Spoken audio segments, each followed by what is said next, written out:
everybody, and welcome to another episode of Writers to Writers podcast. I'm Suzanne Lawrence. And I'm Simon Rose, and this time we're also pleased to welcome someone else. We have Canadian author Bill Arnott here at Writers to Writers. So welcome, Bill. Simon, thank you. And thank you, Suzanne. It's a pleasure to be on the show. You do a lovely job with and for fellow writers.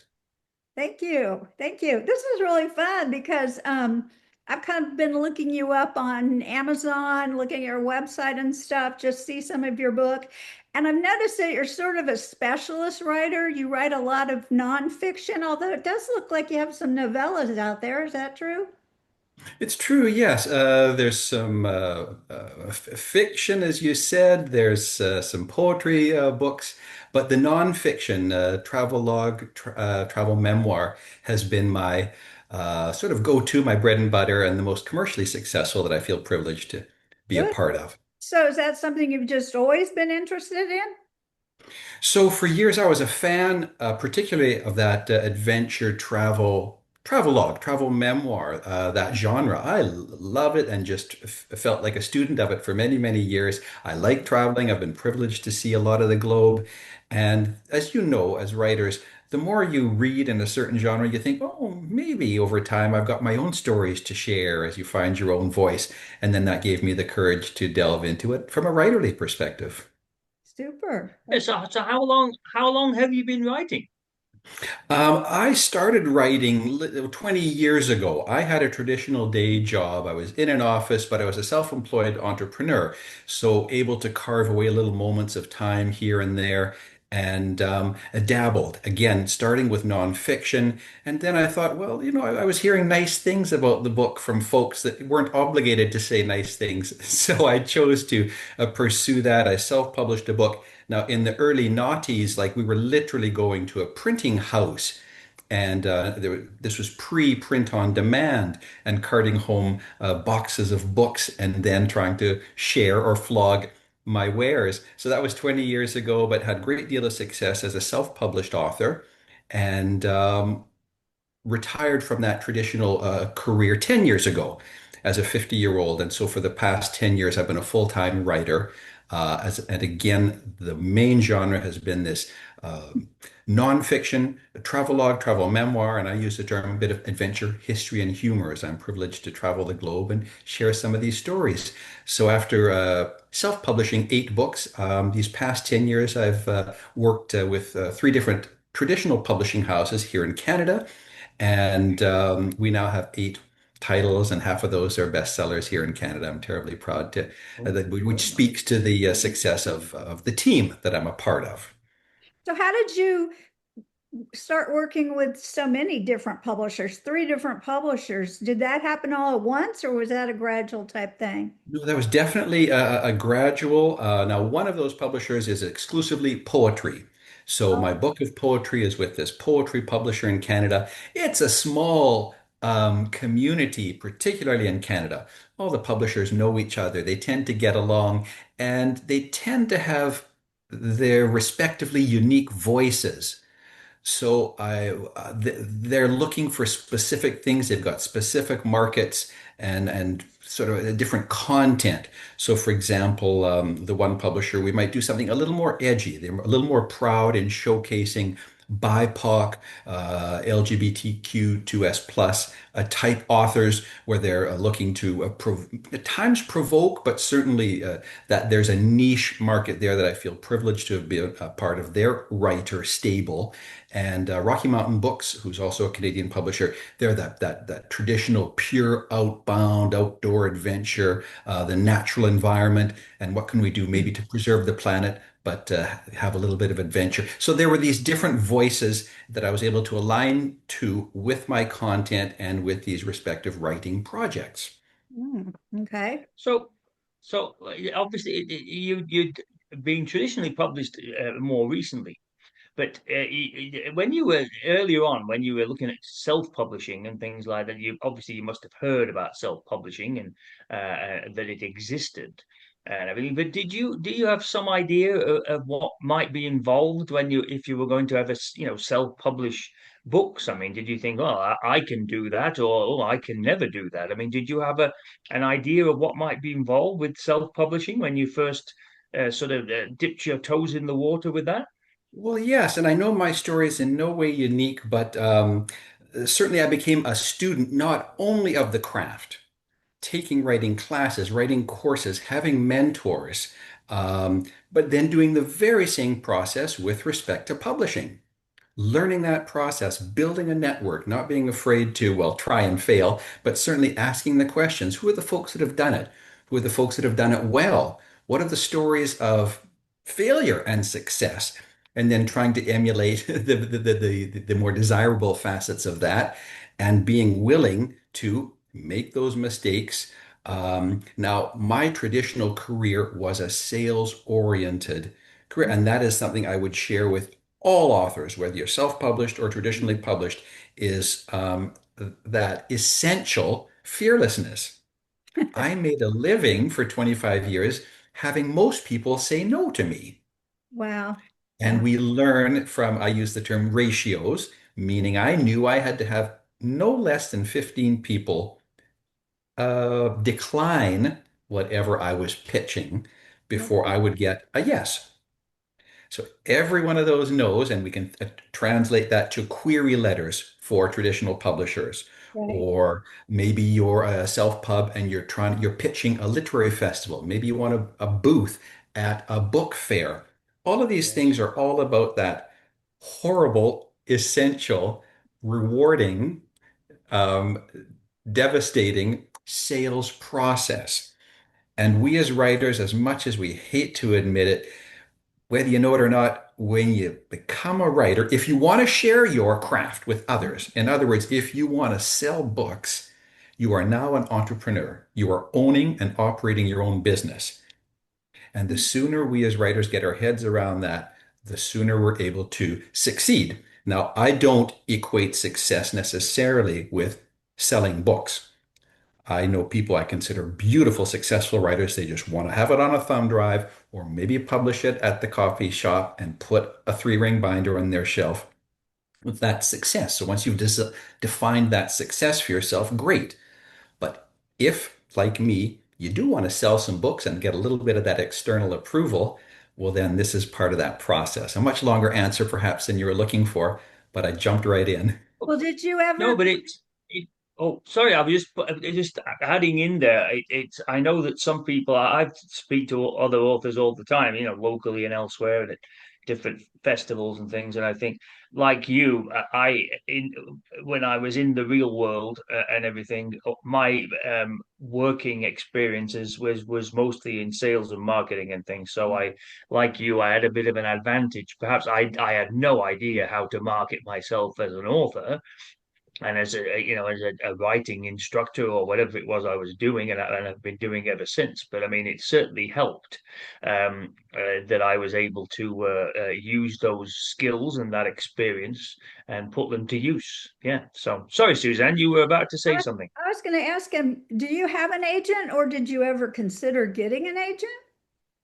I have been approached by a couple of agents and have chosen to work without that representation. Okay. I think, and I'm not there's pros and cons to both. I'm not saying, one is essential or not.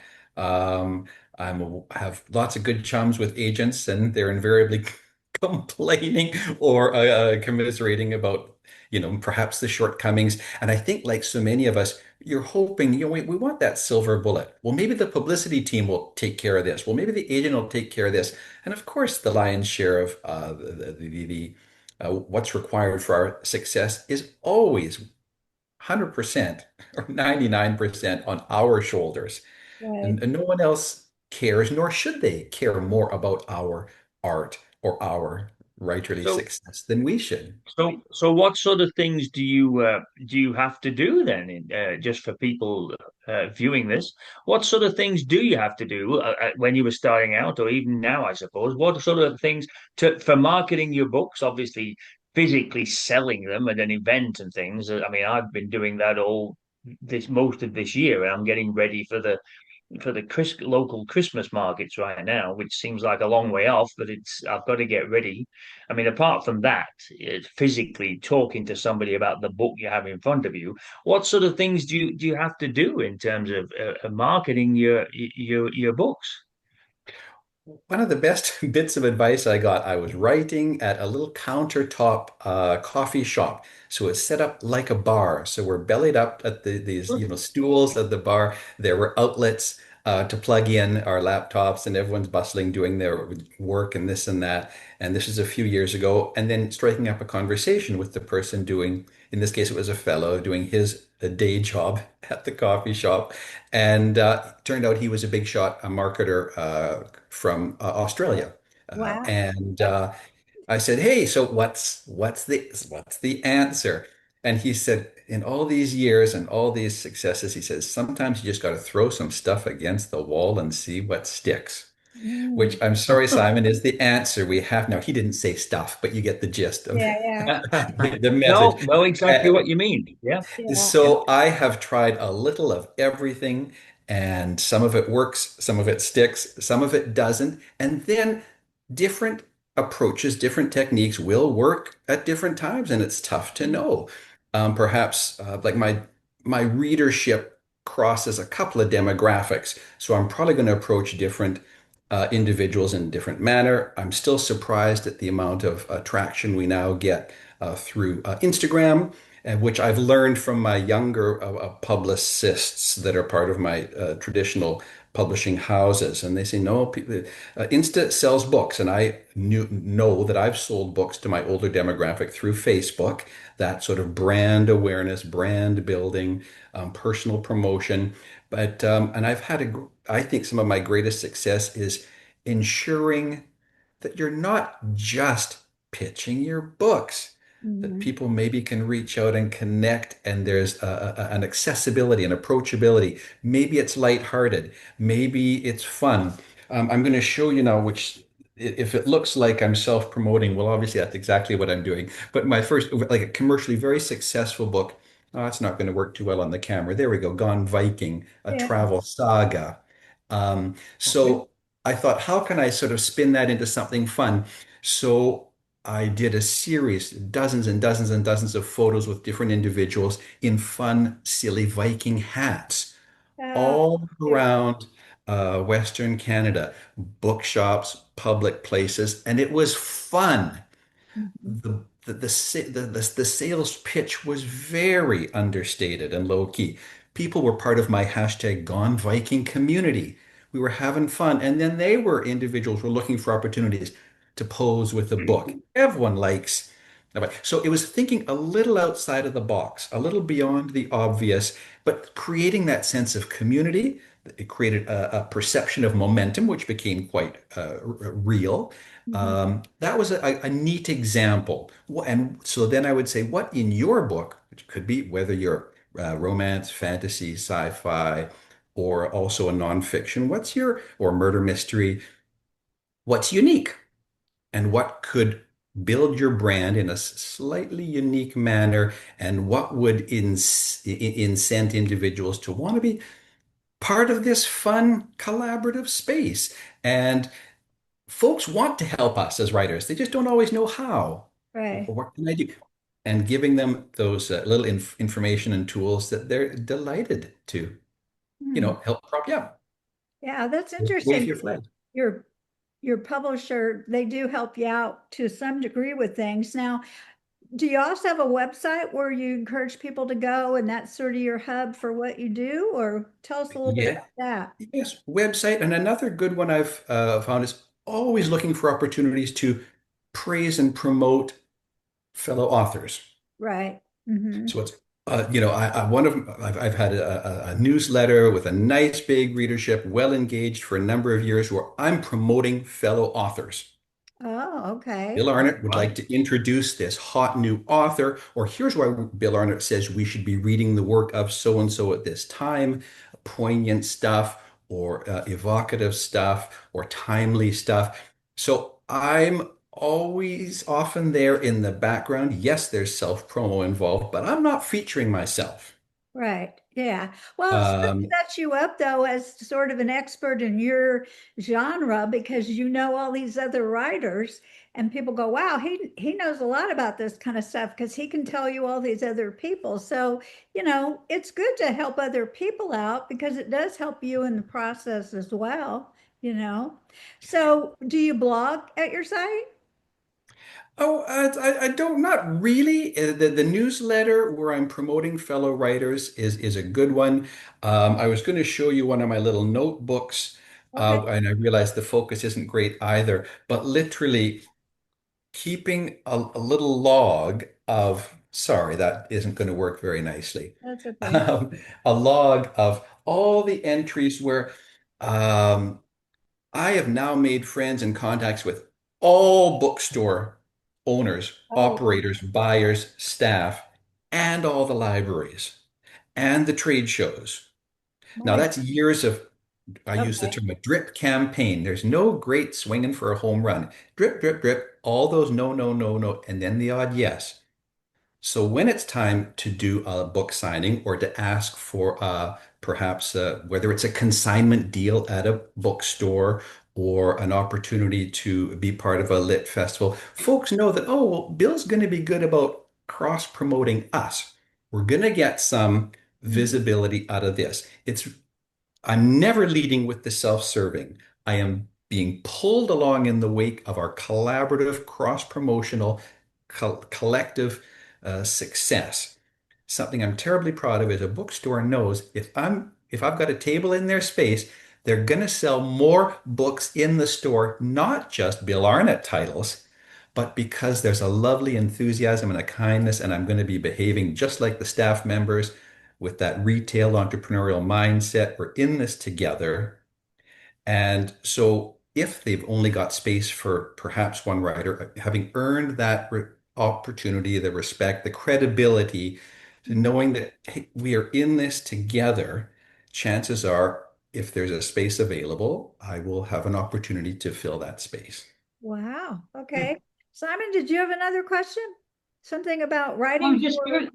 One of the questions I it was just about festivals and conferences and things like that. I've just been to one here locally in Calgary, a big one over the weekend and everything. I didn't do anything at the conference and things. I was just there meeting people and networking and things, often with people I only see once a year. So it was just great, really. I mean, I have done stuff with them before where I've done sat on panels and done workshops about writing for kids and things like that. But when you go to festivals and conferences, Bill, do you sit on panels or run workshops and things like that? If you did, I would imagine you're in great demand, being a specialist author like you are. Is that sort of thing worthwhile for you? Back to maybe one of our earlier questions, have always tried to say yes to everything. You know, good for you. at the very least, you'll probably maybe make a new friend, building that network, a little brand awareness. So yes, I feel privileged to be asked to be part of a panel or a keynote or giving or a workshop. And as long as it works in the calendar and the dates, then yes. If I'm really full and busy, well, then the old the business, the commerce might uh, overcome the art, and I'll take the most lucrative gig if I have to make a choice. But chances are I'm going to say yes to anything and everything. And certainly everyone's working hard, and I want these things to succeed as well. It's in everyone's best interest. Yeah. Yeah. That's interesting. Interesting that you said you try and say you try to say yes to everything because I'm finding as although we're not in September yet, I started planning for these festive local markets sort of around June time. Started investigating them, and I'm starting to fill up now. And I think sometimes some of the people I've worked with before are going to be saying, "Oh, we have space this year on this weekend if you're interested." And it's like, well, unfortunately, I'm already booked. And sometimes, as you say, you try and say yes to everything, and maybe you get a bit get a bit full. One question I did have, which I did want to ask because I was curious about, was this article that you mentioned on your website, Canadian Geographic, about traveling to Greenland. Now, because the other stuff is books and that kind of stuff. Now, with this magazine, did you approach them, or did they approach you as the famous Bill Arnott who writes about such wonderful topics? Did they approach you, or did you solicit them to write this? The initial intro, I don't recall, but chances are I've initiated everything in my little world, my spectrum of influence. Um, but then I'm always now I'm delighted and surprised and flattered at the things that do seem to come out of the woodwork. Mm. That Greenland one was, hey, what are you doing next week or for the next couple of weeks? And that was very flattering. That Gone Viking book that I showed you earned me a fellowship with the Royal Geographical Society in Britain, which is I thought of as an adventure traveler, it felt like I was being asked to sit at the grown-ups table. It was terribly flattering and privileged. And then the Royal Canadian Geographical Society did come as a result of that. They've got their magazine, which Suzanne, of course, you know, National Geographic. We have a Mhm. Canadian version of that, which is our largest subscribed magazine in Canada, Mhm. and which Simon, you're familiar with. And then, so yeah, being asked to write articles for magazines to me is a lovely outlet, brand builder, and it's healthy to be learning to work with different editorial styles and deadlines. And remuneration is always nice.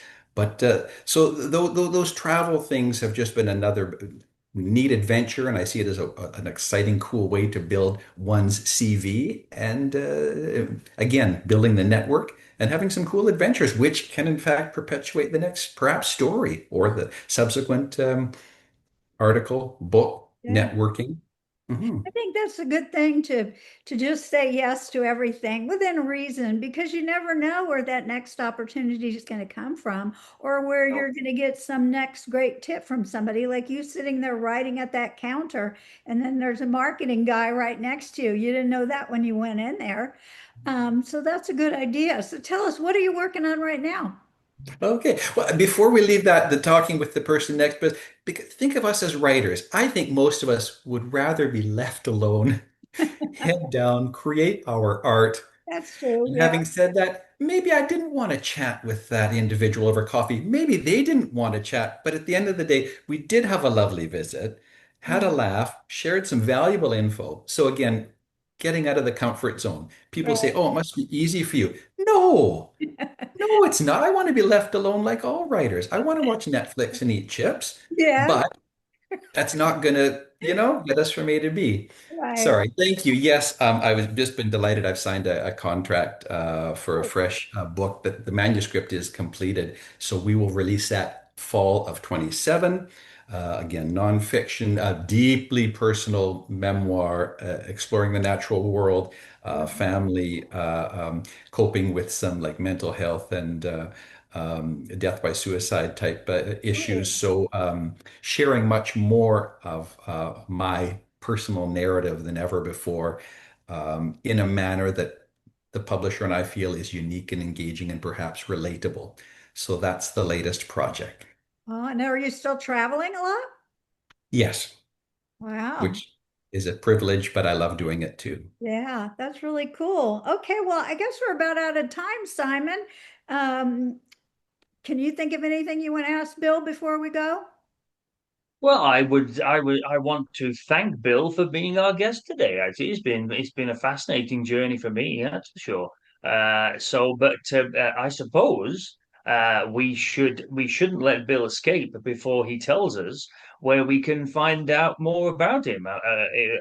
Where can people find out about your website and things like that?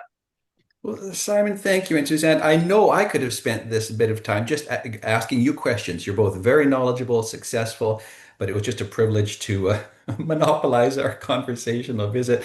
Simon, your viewers will see on the screen, I'm Bill Arnott, Arnott, and if you Google me, it'll link you right up to my website or Amazon for some direct sales or my publishers. which are Rocky Mountain Books and Arsenal Pulp Press. And yeah, through the website, they can, again, learn about fellow writers and a Yeah, little bit sign of up for your adventure and newsletter, right? photos.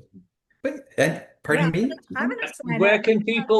Where can people find out about you, Suzanne? Oh, about me, right by the sea, right behind me, rightbythesea.com. All right. And I'm at simon-rose.com. So anybody who's viewing this right now has no excuse not to connect with either of us, any of us that have been seen on this wonderful podcast. So no Right. excuses at all. Yeah. So Thanks so much for we being will here see you too. next time, I guess. Right. Yeah. And this was so much fun, Bill. I could talk to you all day. I know. I feel the same way. Thank you, Suzanne, and thank you, Simon. A genuine privilege. Okay. Very welcome.